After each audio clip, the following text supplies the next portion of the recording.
Hello you beautiful people and welcome back to Let's Play Warhammer 40k Inquisitor Prophecy, and we will finish up our Tide of Blood investigation right now in a second when we talk to Ragnar. The Conclave has sent you a message, Inquisitor. We are satisfied with the results of this investigation, Inquisitor.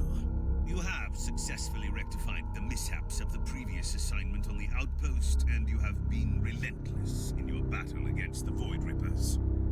I fear, though, that from now on we must reckon with the Void Ripper presence in the sector.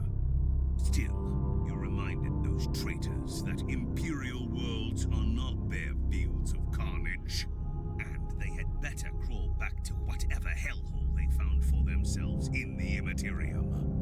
I suppose I need not remind you that the existence of the Storm Watchers and the location of their recruiting world is still highly classified information that you must keep safe at all costs. Good work, Inquisitor. The Emperor protects. The Emperor protects. And retribution. According to the Conclave, I have successfully rectified the misshapes of the previous assignment. How generous of them. The important thing, the Stormwatchers survived the onslaught and the World Rippers are bled out, a major victory against the unholy forces of Khorne. Still, from now on, we must reckon with a World Ripper presence in the sector. And as you see, we currently don't have any investigation going on. That is not so cool, to be honest, because now we have to do the steady steady farming, so to say. So we have some auto missions right here, and I'd say, why don't we try one of these out actually? And well, this is 53, and I say we just try it out. In a recent culling operation, a larger number of Eldari was infected and killed by an auto-administered xeno-rival agent. Some specimens showed remarkable resistance against the bioweapon and escaped Astro-Militarian encirclement orders. Harvest all survivors, preferably dead. And we can now put in some cards. I haven't played a tarot mission in a while, so let's actually try to go through. Randomized damage bonus to enemies, and wow, oh my god, they changed quite a bit right here. Glory rewards plus 100%, chance to find psalm code, to gain duplicate item for each other. Okay. And if I remember correctly, we have one major and one minor arcana.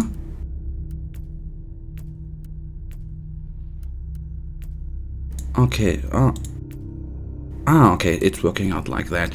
Then let's go here, and I think I will go with this one as well. And then we can still select one card right here, which I will right now. Insanity, Glory Reward. Okay, that sounds fine. That probably will change over time right here, and let's see whether we can make it.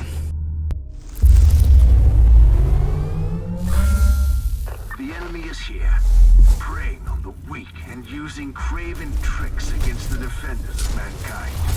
Perhaps we should find their leaders and give them a fair share of their own medicine. So as you see, I think we, through the turrets right here, what we noticed already, the enemies have of course a higher damage output, and I think the 50% or the 40% suffered there is not really that correct, because in the end I think what I read there, have around plus 96% damage, and I already noticed once at least we are being hit by enemies, they well, heavily hit us, and that ain't good. So it is even more important right now that I really stay in the back and not do anything stupid and go in front. That is something I need to keep in mind, especially the Shadow Spectres right here. They can deal a lot of damage to us, which is really on the one hand a little bit surprising, and on the other hand, well, not too surprising, but we need to stay out of battle, so to say, and of course I need to have a close eye on our wonderful constructs and re-summon them. But it is currently working out not that bad, so that is good. So I honestly, I have, as you might have seen in the beginning, I haven't played too many turrets since the game update right here, since this wonderful DLC, which gave us the Tech Priest Inquisitor, which is really amazing. I love this class, to be honest, but as you see, some things then I did not have any time, so I need, to not adjust but think about that and do that in the off a little bit, so I might, or I will have a better I will know which tarot cards I want to play with. That's going to take a little bit, but that is going to work out very well. So honestly, they need to be resummoned, and these guys the best as well. At best as well, that's what I want to say. So the swooping hawks, they, through their heavy armor, they take a lot of damage to be, killed. That is not great, but something I will deal with. I can deal with. So please, constructs, attack. That is now a mighty force, and the good thing right here, that is the first test for how we pair up against the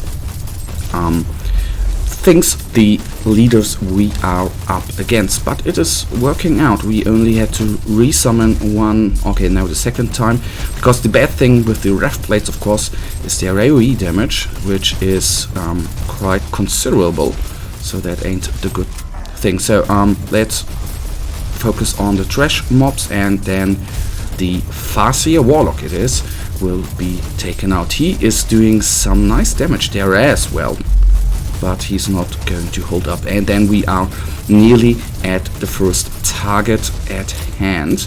I will go here. Okay, we need to.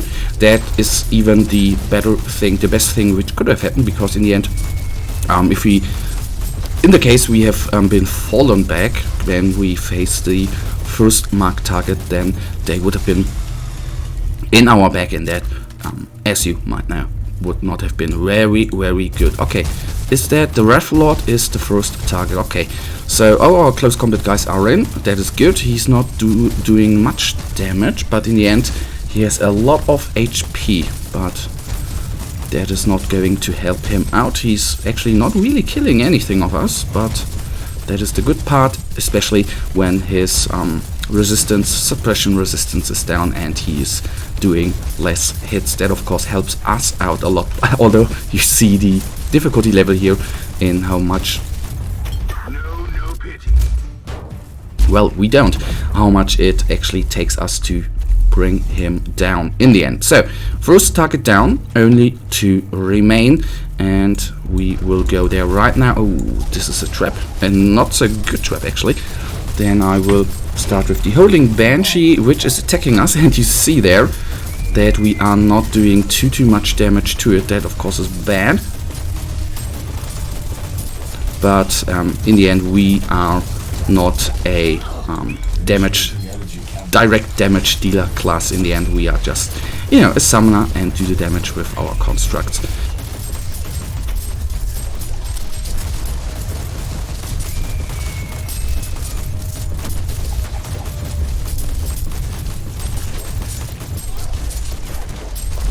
To be honest, that is something I really needed to get used to. Because I have played the ranged Inquisitor class there from the beginning of the game, where you were really straightforward going into battle and being at the front, because you've been just alone.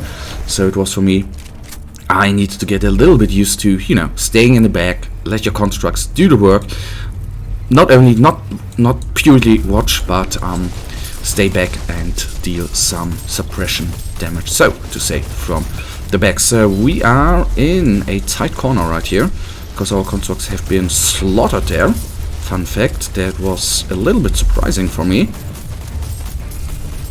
So okay, this is taken down, dealt with. I would like to resummon our close combat tank, but as you see, I currently can't, because it was still on cooldown. So this guy needs to be resummoned as well. We need another troop of vivisectors to deal with. So there you already see the increased difficulty of this mission. That ain't so cool, because the mission through that you know, takes a little bit longer overall, but fair enough, I can actually deal with that. And through the resummoning of our construct, that is working out as well. Cool, cool, cool. But I would like to have our tank back, to be honest, but now I need to resummon. So the UF guard remains. That gives us actually the time to resummon on our smaller construct, and once this battle is concluded, I think we can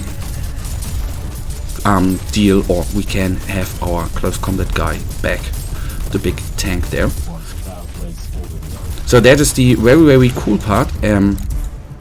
I think that the big guy, our constructs are holding up, and that is very, very important for me. So is he actually repairing, or is he on cooldown? Still on cooldown, right? Okay, that is not good. So we only have our normal range of guys. Hope that he's going. Oh, there he is back. He is very, very good. So that is good. We have all our constructs back. Very, very important every time.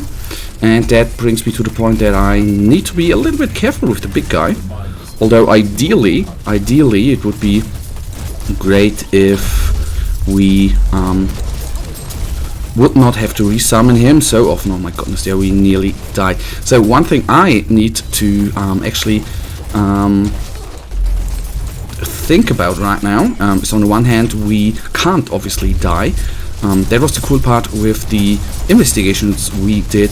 It didn't matter how often you died. I mean, of course it mattered for the time you need for the mission, but in the end you didn't have the normally, which was in the game, the 3 deaths per mission, which was not there. So that is now something I need to get a little bit used to. And there we have the second target. You have to say that, I can say that every time I play this game. That is of course the big advantage with Games Workshop games, that you have wonderful designed models which you can bring to the game, and as you see here, it is so cool to face them. So there you see something. The flamer of course is very, very nasty. So big guy is going to, or Vanguard I repair right now, but we still have our constructs here which are giving this dude here a hard time. That is very, very good. That's the bad part, of course. The big guy takes a... Success is measured in blood. Oh yeah, takes a little bit to get back from the dead, so to say. So one more target. That is what I think is sometimes very, very curious, that we, of course, we have with single targets, no problem at all, as you have seen with the Ref Guard. But with the smaller, larger groups of enemies, we seem to have, or we tend to have, a larger or bigger problem. That is a little bit surprising, but in the end something I, of course, need to deal with. So Ref Blade down. That guy down. As you see, singular targets, no problem here at all. Last target right in front of us. So, oh, a Wave Serpent. So nice to see the Eldari tanks, which are now in the games. I am curious if this guy is actually able to teleport enemies in. Yes, he is, since he is a teleporting unit. Or not a teleporting unit, but a unit which is able to teleport enemies. Not enemies, but yes, well, our enemies into battle, so to say. So it might be good if I focus on the Wave Serpent, because the summoned enemies should be then dead. You severed the head. Now you can watch the body wander aimlessly until it withers and dies. Alright, good. So we quit. Then we take a quick look at the items we have received from this little wonderful mission, and then, well, we are in the end and we go in the next mission. I had fun here. It was really not that we really were going to die. That was not the case, but that is always something which is, you know, not so cool. So we have, of course, reached a level 52, which is also amazing, I think. Well, no upgrade. That one is no upgrade. No upgrade. That one is an upgrade. I'll take that. The item will add a randomly chosen Imperium seal.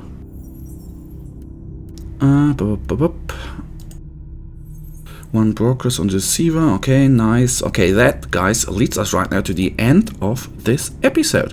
And you know it, I, as usual, really thank you for watching. If you guys actually have enjoyed this episode, then please, guys, give me a thumbs up and subscribe. And hopefully, I'll see you in the next episode. Until then, have a nice day. Stay frosty.